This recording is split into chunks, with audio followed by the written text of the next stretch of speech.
Welcome to Simply Walk the Talk. Our bodies and minds adapt to what we do most of the time.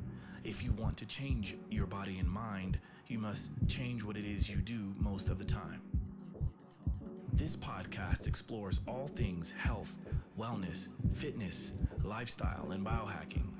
Stay tuned as we explore various thoughts, methods, and experiences from a multitude of conversations between our interesting guests and experts through many fields of work. Sit back, relax, and enjoy the show. Simply walk the talk.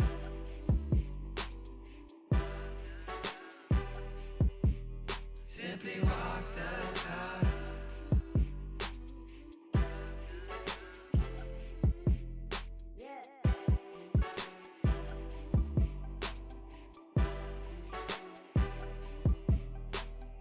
What's up, everybody? Welcome back to another wonderful episode of Simply Walk the Talk. I am your host, JoshuaJHolland, and today we got Mark Lakatos in the house. Literally in the house, like in his house. So we are live on location. We're live now, but it's not actually live to you, but you know what I'm talking about. Anyway, so this is Mark Lakatos. If you've been following my social media at all, if you've been following the podcast, you may have noticed, I don't remember the episode number, but I did an interview with Peter Lakatos, which is Mark's father. He was actually there when we filmed that on location at Carnival Film here in Budapest. He helped to kind of get some behind the scenes stuff, some photos, and then we used his work to promote some of the podcast promotion. And there's going to be a long ramble into like why we decided to do the show today. But if you've been watching my social media and you've seen some clips of me doing some fight scenes in a short film, and you've been wondering like, what the hell is this guy shooting? Like, what's going on? Well, he's the reason behind it. Okay. So I met his father, Peter, and we had some discussions, and then he was telling me a lot about what his son was doing. And I figured, okay, why not connect? You know, I wanted to get as much content as I could while I was out here in Budapest, and I'm leaving on Friday, sadly. But we finally managed to get some time together. So everyone help me welcome Mr. Mark Lakatos to the show. Thank you very much for having me. Of course, man. Wow. Yeah. So we're here. We're doing it, finally. It looks like it, yes. It looks like it. Really excited. Really, I mean, this is an incredible opportunity. So I'm really excited, albeit a little nervous. So, this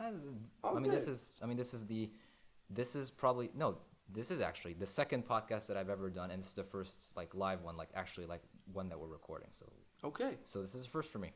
All right, so we're doing some big things. I think it should be very easy for you because one, we're in your home. So you should be as relaxed as possible. And, you know, for those that are watching, I do want to make sure that we mention that we're going to prefer or make this episode more of a video episode. And so if you're watching, you see that we've got some of the masks, some of the costumes, if you will, from the set in which I played a part in, which is really cool. We'll talk about that. We're going to talk about Mark's background. I mean, he's a young, up-and-coming director that's already won awards and it seems to just be crushing it in his field, which is amazing. So we'll talk about that. We'll talk about it, where he comes from. We'll talk about sort of why he's doing what he's doing. We'll talk about even some of the current projects he's working on, and then what the future looks like with him. And then I'm pretty sure we're going to talk about some of the things behind the scenes, possibly with the film. And we may even show some clips of the film that we're talking about, okay? So I'm going to shut up and let Mark go at it. But let's talk about your background. Tell people who you are. Who is Mark? Okay, well, I think first and foremost, I should mention that, for me personally, film was never something that I gravitated towards initially. So I think the first time I was I became seriously invested in film production or just like figuring out the behind the scenes of how they made a film was when I saw James Cameron's Avatar back when it came out, and that was quite a while ago, and that was just like the first time. I remember we had like the extended edition, like the 3 hour extended cut with like never before seen footage and concept art and all that stuff. And that was just like super fascinating to me. And that was like the first time I remember being slightly interested in filmmaking, but just slightly. It wasn't anything to like push me towards, okay, I'm going to be a filmmaker, I'm going to be a director, I'm going to pursue a career in film. That was just not part of the conversation. I originally, like the first field that I wanted to be in was like archaeology, which is like super weird until I found out that with, yeah, like it was all good until I found out that what I dug up I couldn't keep for myself, like that belongs to the state. So I was like, okay, we're gonna drop that. I was like 7, about, and then I foolishly thought that I could sort of bounce off of that and take the next best thing, which was history, which was my favorite subject and the subject that I arguably excelled at the most in both elementary school and high school. So I thought I was like, so in like 11th grade, maybe 10th grade, I was thinking about like, okay, I'm going to be a history teacher. I'm going to like pursue a historian's path. Okay. And by the end of 11th grade, I was like, what am I thinking? Like what was I thinking? And like I realized that history just wasn't a fit for me. So there were certain elements to it that just didn't mesh well with what I wanted to do. I primarily gravitated towards that subject because of the warfare aspect. Like The warfare? yeah, the warfare aspect, absolutely. Which would bridge into the next part of me that I think I should mention, is that I'm also a martial artist, which is mostly why I'm able to make the films that I make and know the people I know. So I started out doing judo. I did that for 2 years, I think, and then I started doing Krav-Maga, which I 10 plus years later still here. And then I also did fencing for like 6 years, 5 years, about. When you say, sorry to cut you off, but when you Sure. say that because of you being a martial artist is how you know some of the people you know, could you explain to the audience what that means? Like, and you know. Oh yeah, sure. So a lot of the people that I work with, a lot of the people that I make films with or about are people from the Krav Maga community. They're instructors, they're practitioners, they're graduates, they are learners. So I'm very happy that I'm a part of the community itself. Like the training aspect itself is wonderful, but I think it's the community that's really amazing, and they're able to come out and like work with them as well. And yeah, it's just great. It makes a lot of sense, and I think that part is cool. So then you sort of gravitated towards, you know, you're becoming a martial artist. You were doing judo first, then Krav Maga, and then fencing. How's the fencing going, man? Oh, I had to stop because of high school. Like I had to stop because of high school, and it was really, really, really disappointing. It was like really difficult. I was like, because my high school was in Budapest, and the fencing trainings were happening in my elementary school. And while I was in elementary school, it was no problem. I just like walked the floor down to the gym, and it was like there. But having to go into Budapest at like 7 in the morning, 7 in the morning, and then come back at night when you're finishing up, like 6 o'clock, 5 o'clock, and then making the trek down to the gym was just not cutting it. It was, and plus trainings were like 3 times a week, so it was quite intensive. So I had to stop that, and I'm still very disappointed that I had to do that. But oh well. You could always pick it back up, right? Who knows? You're not in high school anymore. I am not. Which brings me to another part of sort of your background. Clearly, if you are watching this, you can see that Mark looks very young, and that's because Mark is very young. How old are you, Mark? I just turned 20. So Mark just turned 20, and he's someone that we'll kind of go more into this. He's going to be very modest about his accomplishments, but you know, he's already an award-winning filmmaker. I guess you could call it a filmmaker, short filmmaker, or whatever. And and that's nothing to sneeze at, which is also why we're here, which is also why I decided to, like amongst all of the things that I have going on while I'm here in Budapest and right before I'm leaving, I still wanted to do everything I could to work with him, because I know, I saw his work when your dad mentioned what you've been doing. He mentioned the siege. That's not what it is in Hungarian, by the way. It's like as Ostrom or something like that. Az Ostrom, yes. Az Ostrom, something like that. And so he was like, hey, you should check out what my son is doing. He implemented a bit of like Krav-Maga martial arts into the thing, and maybe just check it out. Like, he's really good at what he does. And so I looked at it and I immediately was like, wait, what? Like, yeah, this is really good stuff. So of course, yeah, I want to meet. And we just hit it off right away because we've been chatting on Instagram, and it's like the way my mind works and how creative and optimistic I am, and also how creative and optimistic you are. The two of us having conversations is just like type, call. I mean, we were just having so many conversations, but I love it. And so I wanted to try to bring some element of that to this show, to this episode. But I do think it's important to point out that, like, you're young and you're only getting better. In fact, part of what we were talking about on the drive up here, you picked me up from the train, was that very topic, in that, like, you're getting better each project you work on. The budgets are getting bigger, but you're also able to kind of like relegate or delegate some of the responsibilities that are necessary to make a good film and make a good project. But let's talk about that. Let's talk about how you got started. So once you finished your fencing, I guess you kind of maybe dove more into the film side of it, or what happened next? I think it was one of those, I don't want to say accident, because I think that's a bit of a stretch. It was more of like a series of events that kind of led to me getting familiar with filmmaking, videography, and all that.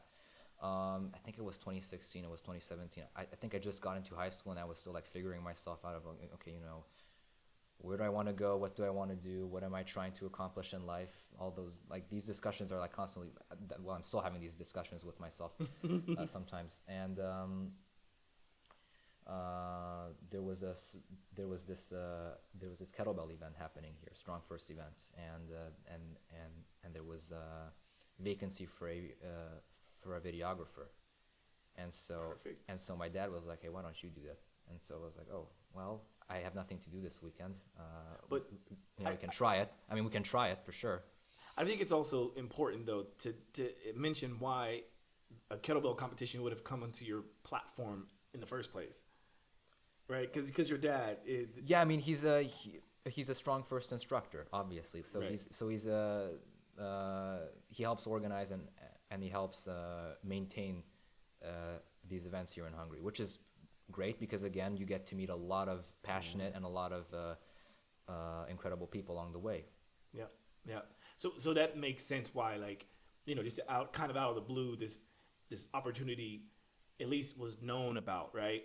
And that's how you kind of accidentally fell into it, I guess, right? Yeah, well, because the previous year's events weren't actually being filmed, so they were like there was a group photo and that was it, like a group photo with a logo and then that was it. And so the next natural step was like, okay, we need to start, because all the other countries had just started promoting their kettlebell work with like these really edgy black and white clips spliced together of like people really swinging the bells hard. And so we were like, okay, Hungary needs one of these too. And so we had a GoPro. I still have that GoPro to this day. It no longer works, but it's a sentimental piece of mine. It was a GoPro Hero 5 Black. We stuck that on a stabilizer, and it was off to the races. Yeah, I have the 6 that I use, this Hero 6 Black, and I think I might have a 5 or maybe a 4. Actually, that reminds me, I need to get that back, because I let a friend of mine who was working on a project borrow it, and he moved. And anyway, I need to get that back because it's kind of a namesake. But anyway, carry on. Oh well, and then well, as you do, I took the footage. I learned the camera in like, I don't know, a day or so. I took the footage, and as probably most people do, I slapped it on iMovie. Got some absolutely sick royalty-free rock music. that I just spliced it. I tried to cut to the beat like most people, and then I don't know, something happened, and then a couple thousand people watched that, and then I got called back to the next event, and then there was another kind of event, and there were other events, and so it just like snowballed, and then by like I think a year and a half later, I had a camera. I think it was a Canon EOS M50, and then I started running with that, and then filmmaking, so like making a short film, like a narrative short film, wouldn't come until 2018, which now that I think about it is kind of recently. Yeah. It was like again, totally random, just like a class project. So my class, I think two or three people were tasked with making adapting a short story into like a film form or something like that. I don't remember the exact project details, but it was something along those lines. And so they were tasked with just like one of the classics. And so they chose Ray Bradbury's 1951 short story, The Pedestrian. Okay. And so I overheard it, and I asked, do you guys want to take this project to another dimension? Possibly. I'm just like asking here, like, you guys can go ahead and do this without me. I'm just here, like I have an idea for it. Maybe we can pull it off. And so they said, yeah. And then we grabbed the camera. We drove out to a couple of places that day, and we made a short film. It still holds a very special place in my heart because I look at it. I still rewatch it like at least once every month, because it has shades of what I'm doing right now in it, and it's just so nice to see that like a lot of the supposedly good things that I'm doing right now are still carrying over, and that I've ditched some of my old bad habits. But it was just a really, really eye-opening piece that just was like, okay, like I could totally do this. We gotta share some clips of that. Oh, sure, absolutely. I think that would be so fun because I haven't seen that. It's a 10-minute black and white short, and we had like, it was like That's cool. like zero budget. Like we had a car, and I don't know. I think my best friend like bought a hat, or like he got a hat for it, and then I just lent him one of my coats, and then we just like went running. It was like the most basic of films that you can make, but it was like it felt good to make it, and I felt a level of like creative freedom and control that I've never experienced anywhere else. Like it was gratifying. And then once we published the film, I was like, okay, let's go down this avenue. Let's see where it leads us. And then I think in 2019 they were looking for submissions for the Zöldgömb film contest, film festival. Zöldgömb. Yeah. Green Globe, or however you want to call it, and it was like a modest event, but like nationwide submissions, which was nice. And so almost the same group that made The Pedestrian with me, we went on to create ACT, which is an environmental short film. I think it's 3 minutes long. I think that was the limit that you could do for it. Yeah, so we did that. It was like a dystopian film, part animation. So I would use whatever like basic animation skills that I had, and like basic like stock skills that I had, and just like put that to use. And then the other half would be live action, and so we also put that together, and that won at the festival, which was nice. So it was a headliner, which was great. Wow. And at the time it felt good, but well, they robbed us of the prize. So.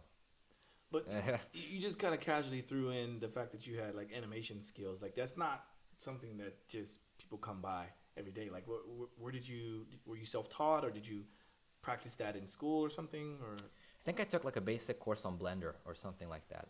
I must have, because that sounds like a dating app, by the way. It's Blender. What is Blender? Blender. It's a really interesting and intuitive animation software. I don't use it nearly as much anymore. I probably don't even remember, because it's been like a long time since I've used it. I think that was the last time I fired it up. But I just had some very basic skills, and then I would use that to just kind of like splice together a couple of very, very, very basic cataclysmic clips that we could like lay over, and then some voiceover, and then some soundtrack, and some text, and then it was off. So that was the first time that we've I think 3 of us worked on that film, Like I had 2 actors, and then I was the editor, sound designer, so everything else in post production was me. And it was very nice. So the whole event felt very nice as well. It was great to see your film played in front of an audience, which was fantastic. Yeah. And then that just encouraged me to keep going. So that was like a next step. And then later on in I think it was 2020, I think in January or something. This was before the virus. So this was before COVID struck. We were only hearing whispers of like, oh, there's something starting. So Right. it's not horrible, but something's brewing, and it's coming our way. So it's like, yeah, no pressure. And then so in like very early 2020, I just wrote the script with my I just wrote the script with my buddy. Basically, like, we had a basic story concept. I just remember we like I think we sat into a bar or something and like agreed we would not leave until we had like the basic story concept figured out, and we just like several drinks later we're out of there with like a full concept, which is nice. And that concept would just morph into a script, and that would become House of Babel, which is a science fiction silent short film. And that would be a film that we would work on a lot. So it was like a week, 6 days, 6 days of work, about 6 days of work after school hours. So we got the adjacent building to my high school, and we would just film there, like after we would finish up class. And it was so cool because so many people came out to help from like all over the place, and they were all in school. So like after school, instead of going home and studying, instead of going home and taking a shower, going to sleep, like getting rest, like I have the best team. Just come out like after school, like after 3, after 4 o'clock, they would just come out. I think there were like 20 people or something like that working on the film, and then they just came out. We would be there until 6 or 7. And That's cool. I mean, it was eye-opening because it's just like these people are believing in the project. They're coming out, they're working, and this was the first time we actually had a budget. It wasn't much, but I believe we like took the last mask from like certain stores, because the film does have a lot of mask elements in it. Like it deals with like black and white and like emotions and feelings and whatnot in a sort of non-direct way, which is pretty cool. And so Babel was the first like serious short film production that I had. The experience itself it felt like this was something special and something that's different than The Pedestrian, that's different than Act. And then summer rolled around and the virus was in full swing. And at the time I was like, okay, well, I guess that's that. I guess we won't be doing much this summer. And then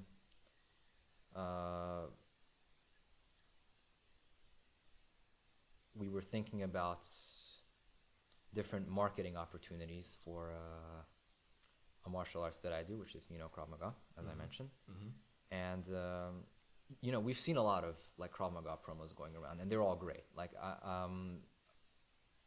there are a lot of like Krav-Maga short films and promo films online that are specifically like marketing focused, like they demonstrate a technique in a controlled environment. But there wasn't something quite like what we were planning, or at least what we hoped to do.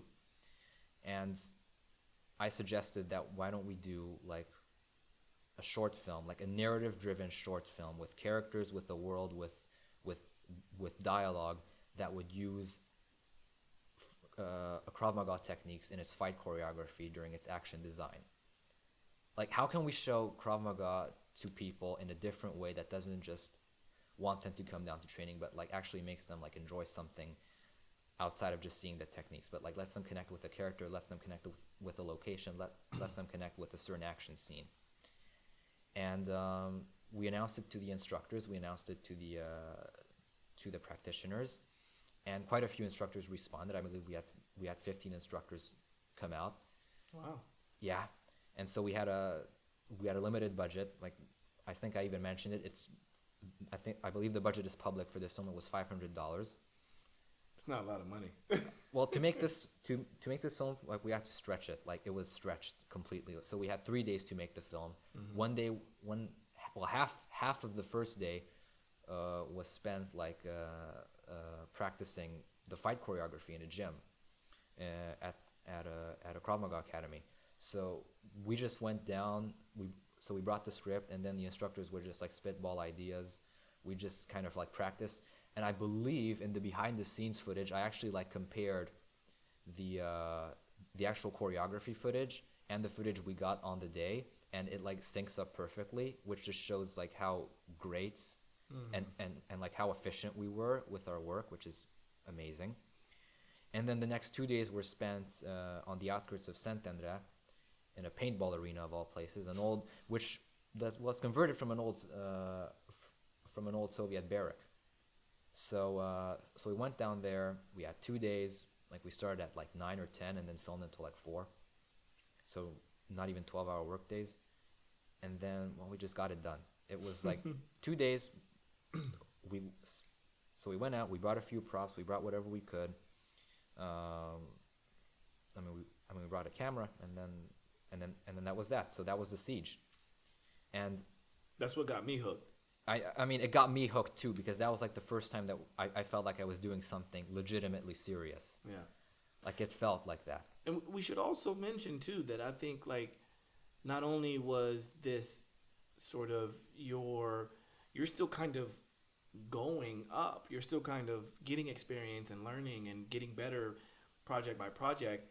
And I think the actors are like that as well too, right? Like most of them are just martial artists. Which is the most incredible thing about what we're doing, is that a vast majority of the cast and crew of the films that I've worked on so far are not people from the industry. They're not actors. They're not DPs. They're not sound designers.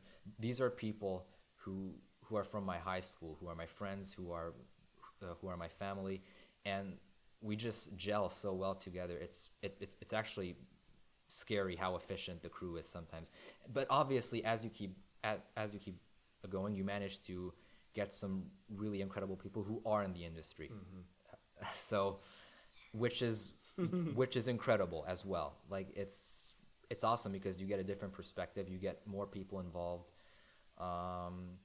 But even still, to this day, the majority of the cast and crew who worked on The Siege and now its sequel are Krav-Maga instructors, practitioners, friends, anybody who could make it out on the day because they said, hey, I want to be in an action film.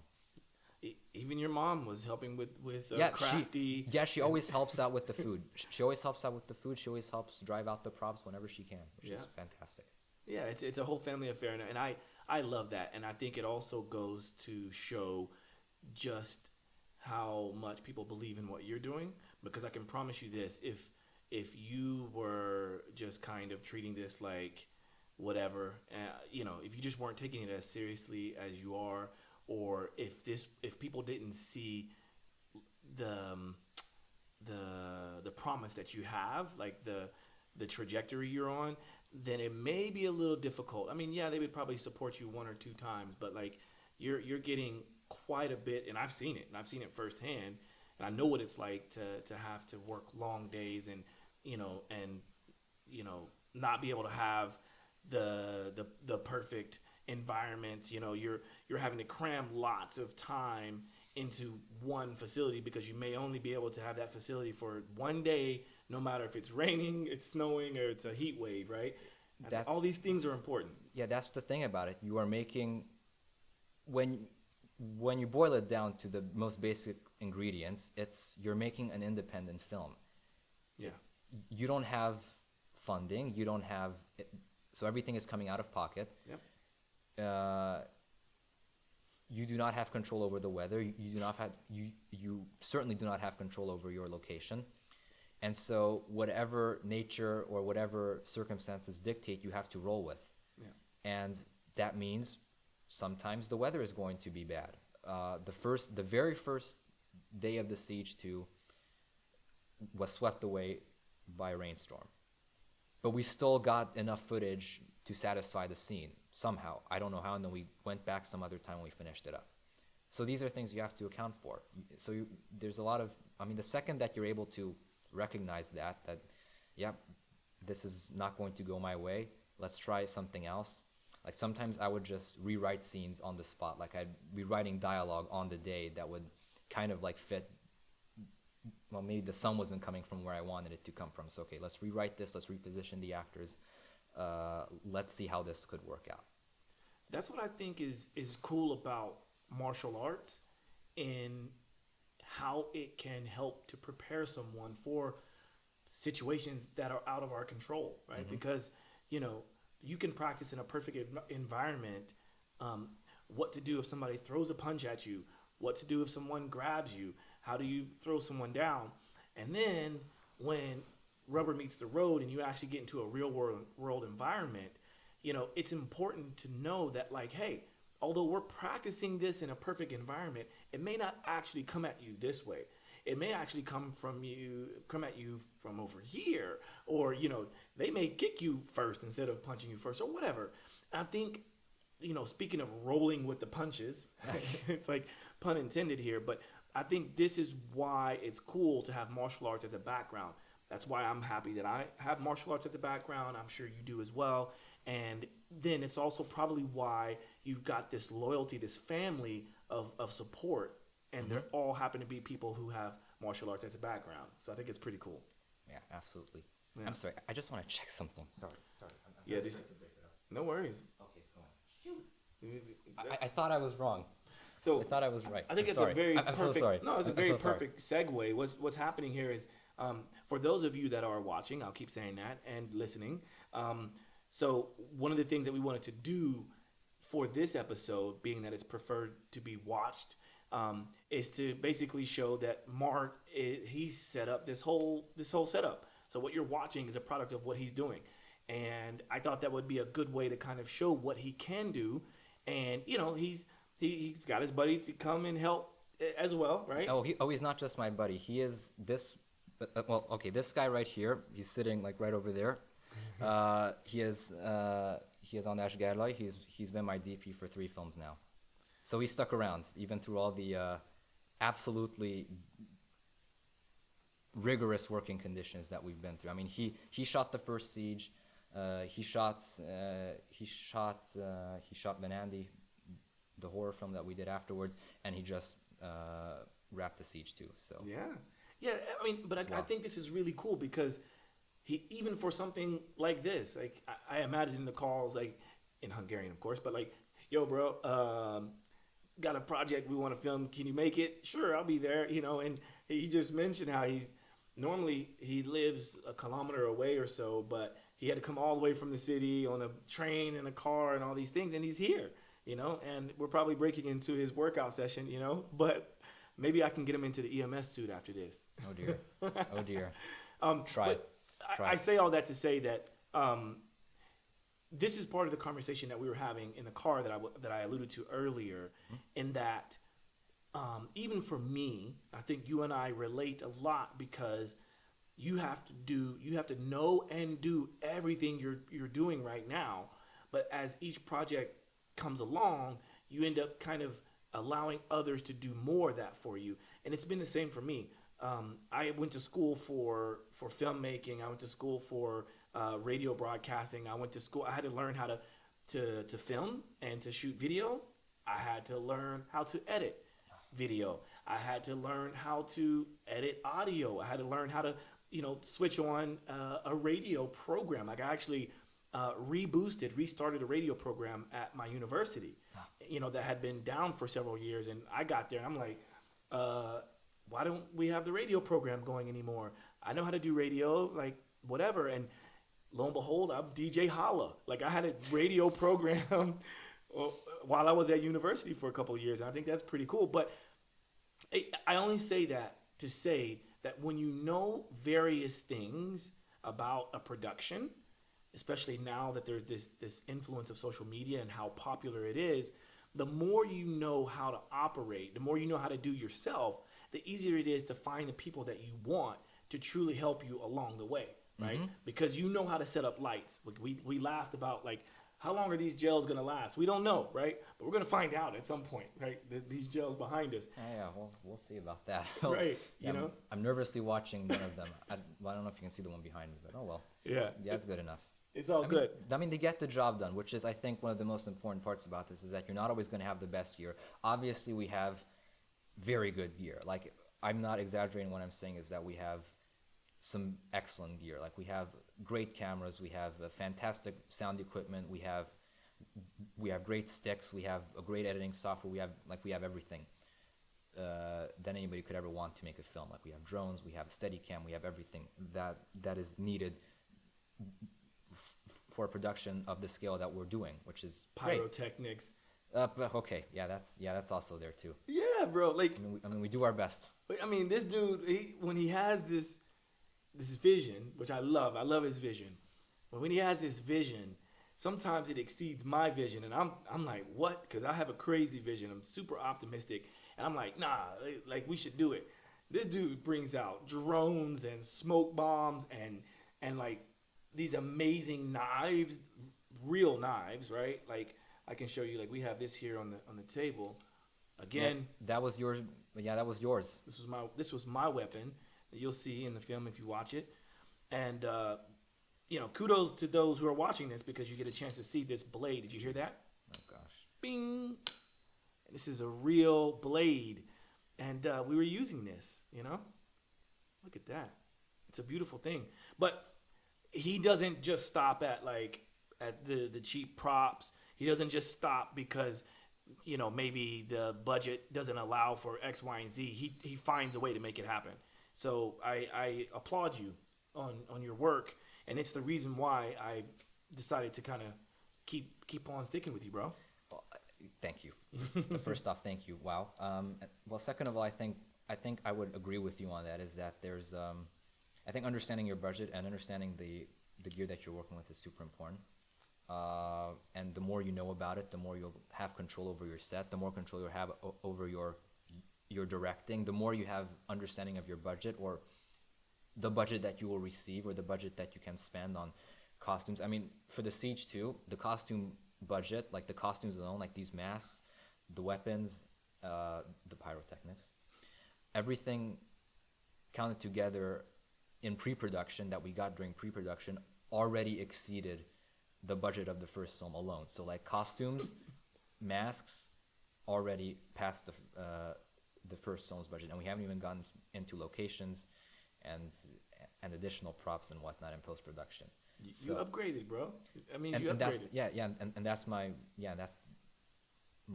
favorite thing about it is that every film we do, we get better. Like if you compare the Siege 1 with the costumes and the cinematography and the sound design, it's a completely different beast. Like the whole thing, which just signifies that we're going in the right direction. Like we're doing something right. Of course. A question that comes to mind is, because you are so adept at doing so many various things throughout a production, what would you consider yourself nowadays? Are you a director? Do you label yourself or pigeonhole yourself? And also, on top of that, what do you want to stick with in the future? Okay, that's a very good question, actually. Thank you. No, that's a really good one, actually. Okay, so the reason I'm able to make these films, obviously, well, first and foremost, is because I have a ton of support from the people who come out. My family is very supportive of my career, so that's just one thing that I'm really appreciative of. But I think that's one of the core reasons is why I'm able to make these things and why I have the understanding that I do is because my primary work, so my job is in video marketing and videography. So I do this on a daily basis, basically. So I'm around cameras, I'm around mics so like basically 24/7. I mean, my camera is like right next to my bed. Like when I'm not using it, it's like right there. Right. So, and I work at schools. I do events. I work at this new steakhouse. So You do popular podcasts. Well, I do my best. Yes, thank you. Yes, and now I'm doing podcasts. So it's just like you're constantly like exploring new angles, and because of that, you're able to kind of do the films that you are doing. In my case, of course, but would I label myself a director? I guess you could say that. I mean, in a technical sense, yes. Maybe I would say maybe storyteller would be a lot more appropriate for the current situation, because I think every video, everything that you do, everything that you make, if you're into filmmaking or videography, my ultimate goal is to get a reaction from you. So if I can get you to sit down and watch my film and get a reaction from it, and appreciate the hard work that went into it from everybody who worked on that film, and I get a reaction from you, I have already succeeded, and I'll be happy. I'll be more than happy if you just watch the film and tell me you watched it. Dude, you know what's really cool about what you just mentioned is it's kind of like a full circle moment in when you discussed your love for history, because I think history is best told through stories. This is how we create history, is through stories. And the fact that you say that you're a storyteller means that you're still creating history, you know, from doing what you do with this work. And I think that's beautiful. I think it's really well put, man. I mean, at the end of the day, it's just like a gigantic, well, not so gigantic, but getting there. It's just one gigantic effort from a fairly big team. So we're getting there. So we're getting there, I think. So then, what does it look like in the future? Like, what are your aspirations? Do you see yourself, creating another big movie? Like, do you want to? Yeah. What's next in the world of Mark? Well, it's difficult to say, but I don't want to jinx anything. Well, not this early on for sure. But I don't think that to assume that directors or filmmakers can plan their career. I mean, I think we all like to dream about what we would like to do. I mean, I do it all the time. But I think I don't think that's unless you're really down the independent route. I don't think planning my career ahead is the wisest move to do. But there's certainly projects that I have written, that I have conceptualized, that I have drawn out in my head that I would certainly love to participate in, and like this just like illustrates kind of like the beauty of it all, is that sometimes we'll just spitball ideas with my DP or with a friend or with something, like we'll just sit down. Maybe we'll never make that film. Maybe we'll take a character from the concept and bring it over to another film because it works there. Maybe we'll take this camera shot that we wanted to do in this film and take it over to the other film because it works there. Maybe we'll use this aspect ratio. So it's just like a ton of things that might never work out, but we can certainly recycle elements of it in other projects which will surely be made. And on that note, I don't know how successful this film will be. I'm hoping it does okay. I'm hoping at least a couple people go out and watch it when it comes out. But what I would really like to do is to just bring the story full circle with the trilogy. So just a final film to like cap it all off and just have the final say in this story would be the dream for me right now as we're standing. I know we just wrapped, I know we just finished this up, but I really feel like we can complete the set with a third one. Cool. All right. Cool, man. Dude, this is really fun. I think like for the people who are listening, I try to put myself in their shoes. People listening and watching, I try to put myself in their shoes and really try to extract sort of some things that they can take away, because clearly, like I know you, and as I've gotten to know you, I see how your mind works, and I love it. And I love that we can have differences in what we think. Because speaking of projects and spitballing ideas, you and I have a great project that we spitball an idea. Oh, we've been just going back and forth on that one, yeah, like, all the time. And maybe it does happen in the future. I think it's going to be a great project no matter what, whenever it does happen. But I think what I would like to try to do is allow people to take something from this. Let's say somebody who wants to be a filmmaker. Let's say someone who is sitting on that project that they haven't jumped on, they haven't gotten started yet because they didn't have a big budget. What advice could you give to people right now who's listening that they could go, you know what, Mark is right. I think I will start. Okay, well, that's also a very good question. Thank you.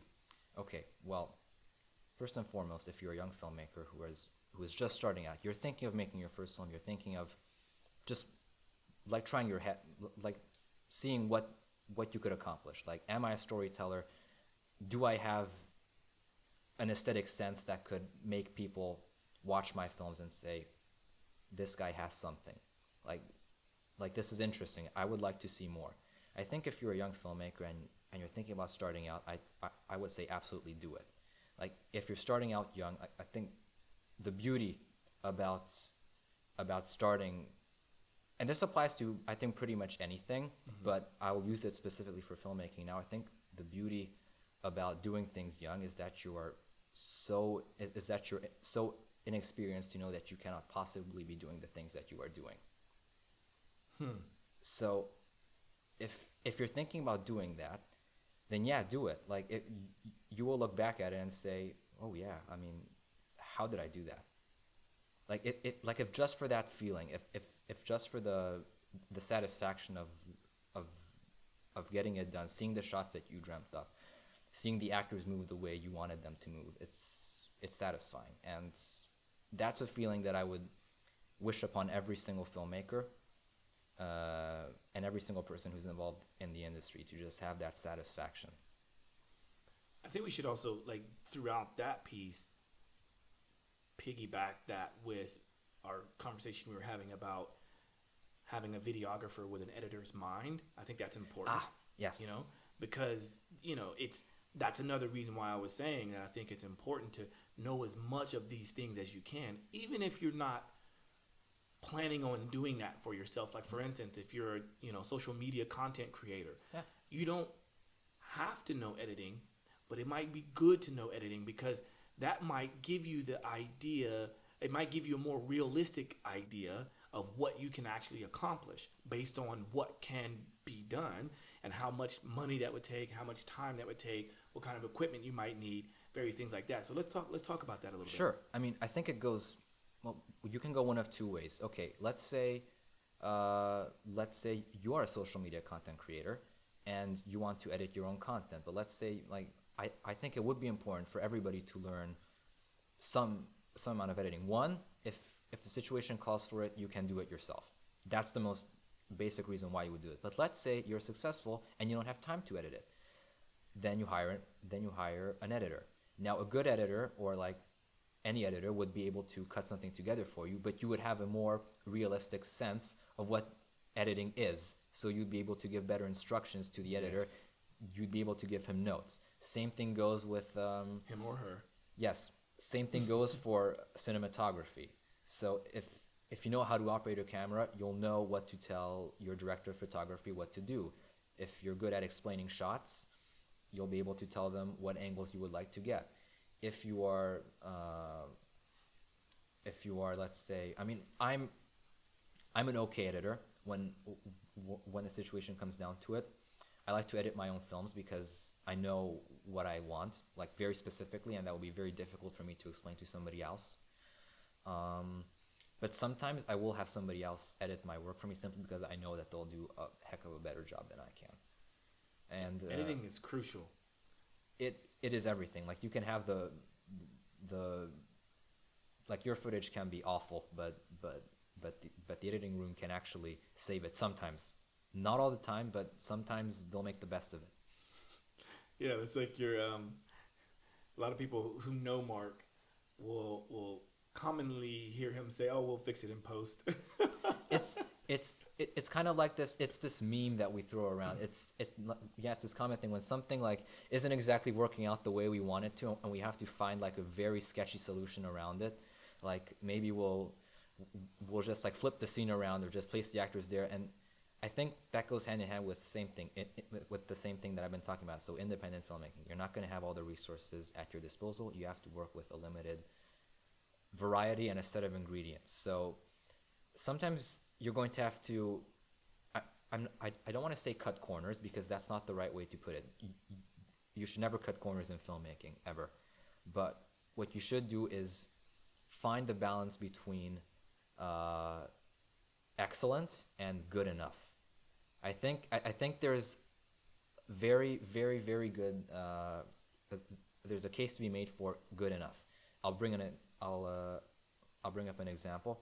We were shooting. It was the second day of the siege shoot, and we had this like big gym rented. Sent in a gym. It's in my town. It's not too far away from here. It's a great gym, great atmosphere, and so we were using that gym. We kind of transformed it into this underground fight club, which is great. But we didn't have enough extras that day to sprinkle across the screen, so to like sprinkle across the area. And the script literally reads, or well, the second draft of it reads that there's a large gathering of people there at night. And when you actually walked on the set, there was like 8 people just like awkwardly shuffling around.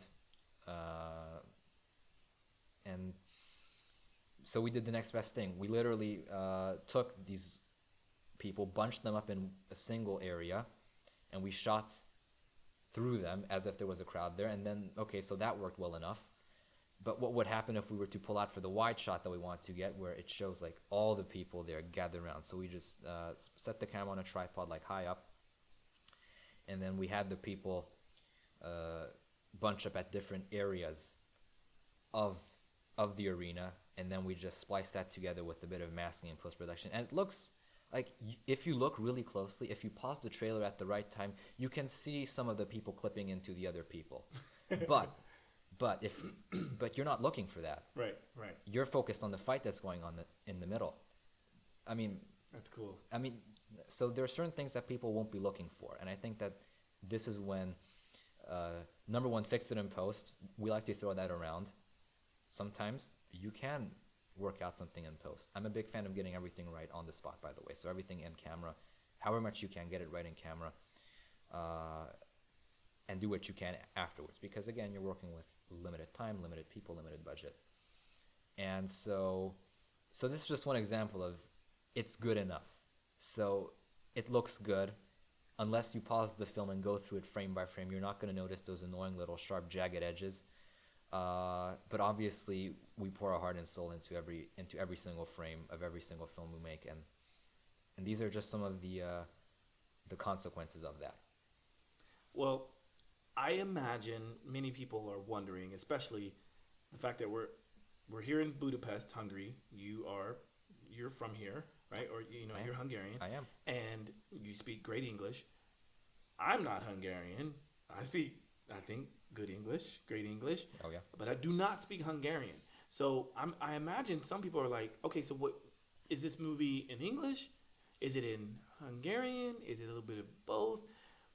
Was Josh trying to speak Hungarian in this film or whatever? Maybe you can address that. Or maybe we leave it as a mystery. I don't think we should, actually, because I think this is a very good segue. So The Siege 2 is very much international in a sense that we have people represented in it, and people taking part in it who are from different nationalities or who represent different nationalities.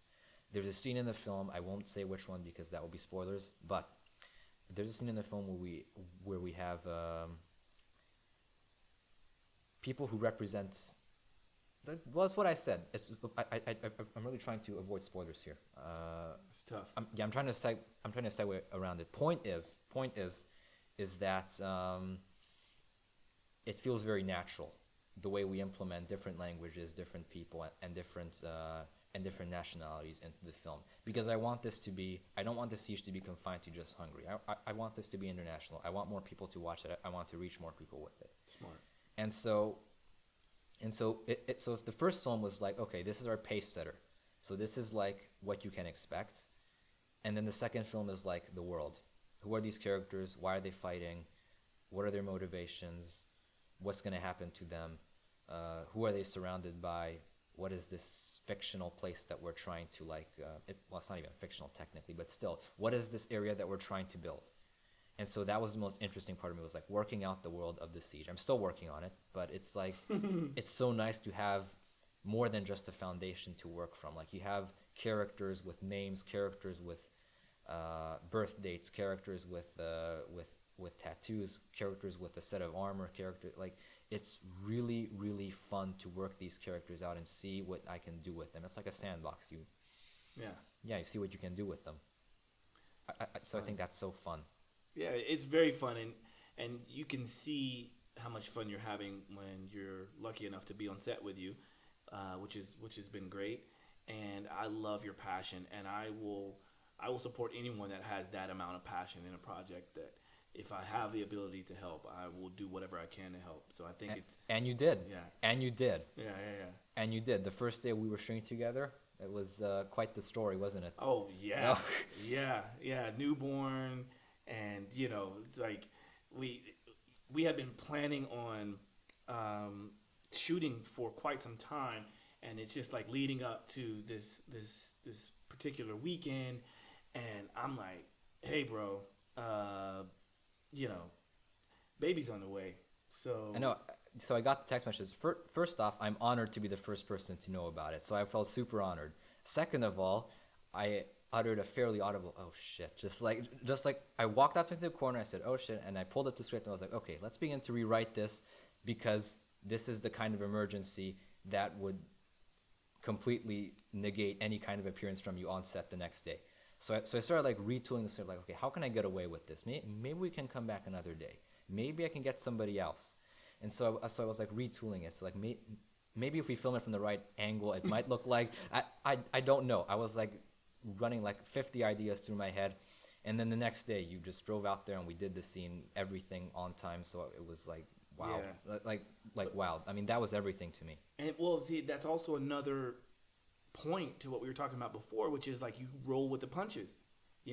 It's like, and if I didn't know your passion behind it, didn't understand it, didn't believe in you, dude, I wouldn't have come. You know what I mean?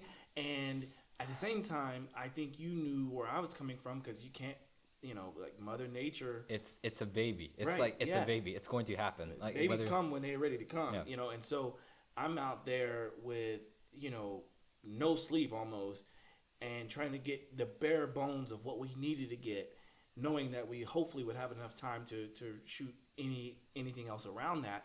But I'm just like, that was a really cool moment, and it's definitely worth mentioning. And I think that's why this project is going to be very special to me, but I think also to you and anyone else that worked on it.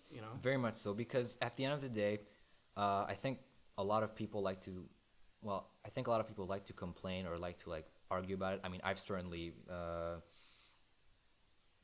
muttered a few things under my breath a couple of times when you announced a project and not enough people sign up to it. Oh yeah. So that has happened before, but I'd rather be making this film with 30 people, 30 people who will go through the rain, the cold, who will come down from Győr, which is 2 hours away, who will make that drive early in the morning and back in the middle of the night, at midnight. I'd rather make a film with 30 of those people than 1,000 people who will just be lazily scratching their noses on set. So and that's the best part. Every film that I've worked on, it has been just those people.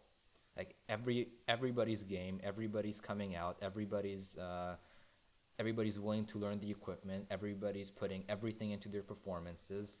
Everyone's willing to die. Not everyone. That's and that's just the beauty of these films, that you can really see that these people, and they're not even actors, they're not even they're not professionals, but they'll do it. Right. And I guess they are now, right? I mean, so yeah. So this is why I wanted to have this conversation, because I knew we'd be able to go some places that people can kind of look at this, watch this, listen to this, and think, yeah, you know what? Maybe that is the motivation I needed to get my project started, no matter what field it is, no matter what industry it is. So that's why I wanted to make sure we have this conversation. And of course, I wanted to be able to come back out to your house again. Obviously. It's dope. By the way, For those of you that saw a long time ago, I posted on my Instagram stories this robot lawnmower thing moving on its own outside. That's here. It's out there right now. It's really dope. I forget what it's like an electric. It's like an AI, artificial intelligence type thing. Yeah. That mows Yeah. your grass. Yeah, it is. It's a pretty. It's quite the yard. So What is it called? Moby? A Roby. Roby. So that's cute. It's cute. I mean, it breaks down sometimes, but it's fine. I mean, Yeah.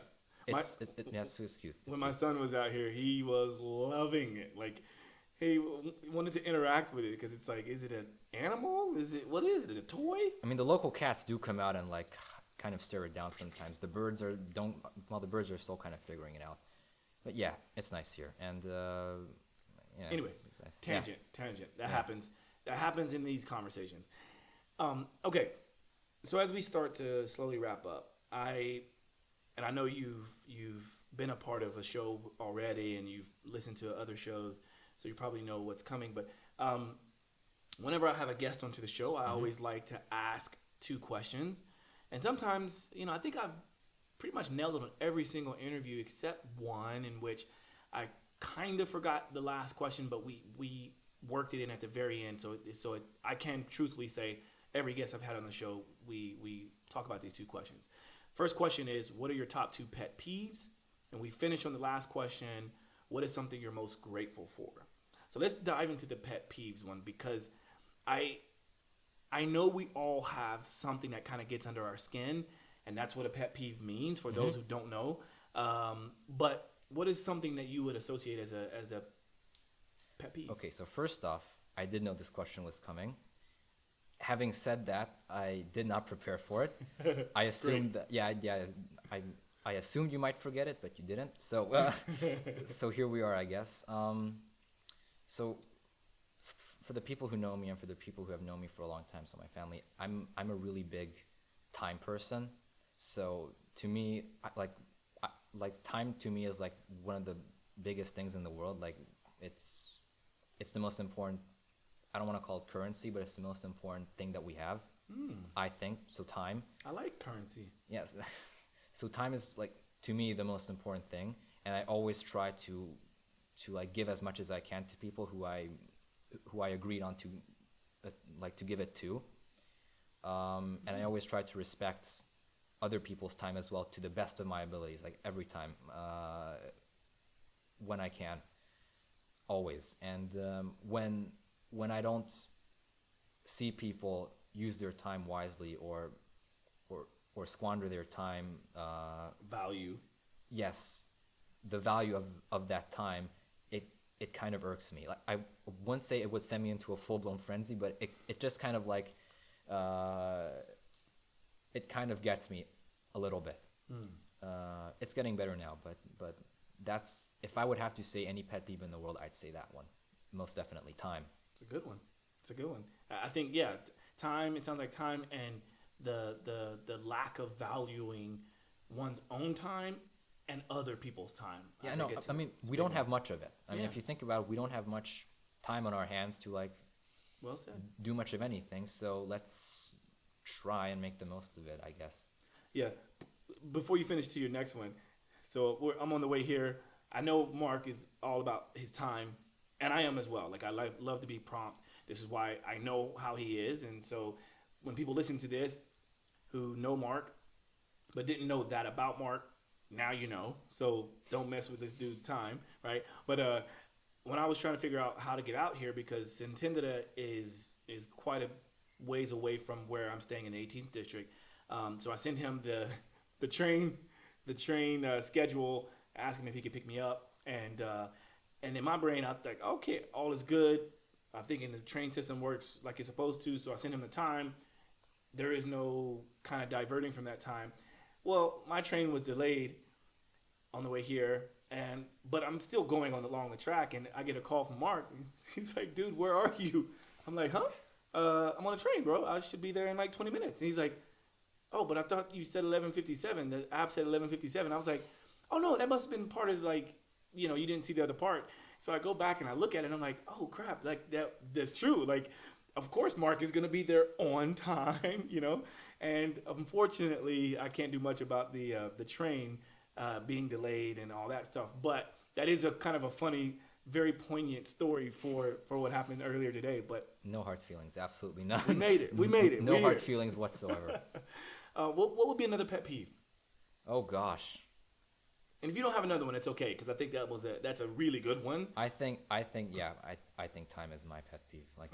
That is my absolute most pet peeve. So it means a lot to this man. So, okay, what is something you're most grateful for? Because this is what I love to finish on. I love to finish with positivity, and I feel like we should all know what we're grateful for. I think honestly, if I had to I could not name one thing for you that I'm grateful for, because everything that I have, everything that I've done, everything that I have accomplished or will accomplish, it's perfect. Like, I could not ask for anything else. Like, I have everything that I could ever want right now, which is, I think, I don't know if it's a cliche to say it or not, but I'm really happy with where I am, and I'm very grateful for my family. I'm very grateful for my friends, because I'm able to be here and tell stories and create and connect with amazing people through film, and just make my own version of, hopefully, what other people might perceive as magic, and that is what I'm most grateful for. So it's not a specific thing. It's just collectively everything that has accumulated in the past 20 years of me being here. So I think that is the most wonderful thing about it, is that if I truly think about it, like, I might rag on something some days, like, oh, this isn't right, this doesn't feel right at all. I have too much work right now, I have to finish this script or something. But at the end of the day, I wouldn't be doing anything else. Like, this is where I want to be. And I think that's very important, and ever since realizing that, I think it's had a much better impact on my life, which is great, actually. That's beautiful. Well, thank you for that. Thank you. If you could please, as we wrap up, could you please let people know how to best keep up with you, how to best find you on social media, like, just kind of rattle it all off. This is a chance to sure. Okay, promote you. Okay. So I have a YouTube channel called DecentEye Productions. DecentEye Productions is a DecentEye? Yes, like DecentEye. Okay, so for those of you who don't know, I have red-green color blindness. I didn't know that. Okay, so new information. Red, blue, Red-green. red-green color blindness. Okay, so So technically. what color are these lights? Okay, no, we're not playing that game. No, they're red, and I know it. Okay, maybe slightly pinkish, but still, in any case, the proper term for it is color deficiency. It's called protanopia anyway, and so, I didn't know this. I painted and drew all my life, so when I found out about it in like 8th grade or something, I was like, my whole life's a lie. So it was like just like one of those moments, and then when I got glasses that actually helped correct this, I was like, oh gosh, yeah, everything has been a little bit weird. So it shocked me, but I'm dealing with it. So like DecentEye Productions, like the red in the logo and everything that we're doing with it is kind of like representative of that. Oh wow, I didn't know that. So you should try and that's why I use Sananga. You should try that Sananga stuff that I've been talking about, because it apparently can help with various eye conditions, and who knows? So I have a YouTube channel called DecentEye Productions. The name itself is like what we put in front of all of our films, but what I'm hoping to do in the future is to not just I don't want to direct every film that I come up with. I want to let other people have their shot, and we're starting with that right now. Just lending our gear, producing other people's ideas, and seeing what these people come up with. I'm looking for people who like habits, who I see the want to just work and just get their project finished. So I want that. So I want to start sort of getting into the producing game as well, and start to so that's DecentEye Productions basically. So that's cool. So it's eventually going to be hopefully a premier platform for young filmmakers and creators to kind of congregate at and kind of create something. So you can find me on YouTube, DecentEye Productions. You can find me on Instagram at @themarkl. I can type that out, of course, probably in post. Put it here somewhere. Yeah, somewhere here. Yeah, you can find me on Facebook too. Yeah, that's basically it. I swear I would never get an Instagram, and I never swore, and swore that I would never get a Facebook, but I mean, here we are. But here we are, and hey, I guess, I mean, you can keep up with my work through all the fantastic photos that our on-set photographers take most of the time. Right now, we're really trying to push the Siege 2 with all the amazing behind-the-scenes content that we have from that, which is also great. So, yeah, that's how people who might be interested in knowing me better, I mean, from the promotions that we've been running for the Siege 2 materials, I've already had so many fantastic like actors and people from the industry reaching out and wanting to connect with me, which has been humbling, to be honest. Like it's amazing that I'm getting several messages a day from certain people who want to see the shoot, who want to see how we work, who are asking if there will be another Siege, and if all things go well, then this is going to be amazing. And well, it already is. So stay tuned for this guy, and I truly mean that. I'm definitely going to stay in touch with him, and who knows, maybe we'll be around for the other project we talked about, which I think will be really cool. That will be amazing. And who knows, maybe there's the Siege 22, right? Who knows? Anyway, thank you for your time. Again, thank you for bringing me into your home. Thank you for sharing your story. I learned a lot about you today as well. So that's really cool. I love what you're doing. And thank you to the listeners, and thank you to the viewers. If you find this show and other shows, any of this content helpful for you or someone else, please feel free to share, hit the subscribe button, hit that notification bell, and help me and help Mark and help everyone else to share these beautiful stories. All right? So this is Josh signing out for Simply Walk the Talk. Peace.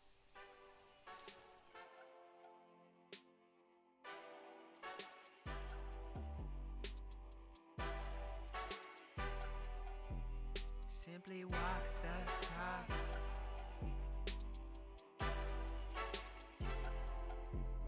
Walk the talk, talking facts. Move like me, but I move a little fast. Make my move, here to last. Fasten these seatbelts, I'm coming past. Take care of me, longevity. Hack my biology, better believe. Walking the talk, soul, mind, and body connected. Better come give us a listen. Better come give us a minute or two. Open the box up, we giving you tools. Giving your engine the fuel that it needs. Breathing into it, it's autoimmune. Make a connection, we're stronger in two. Making us one of a kind of a few. Work on the mind, but show me your moves. If you do what you say, you know what to do. Yeah. Simply walk the talk.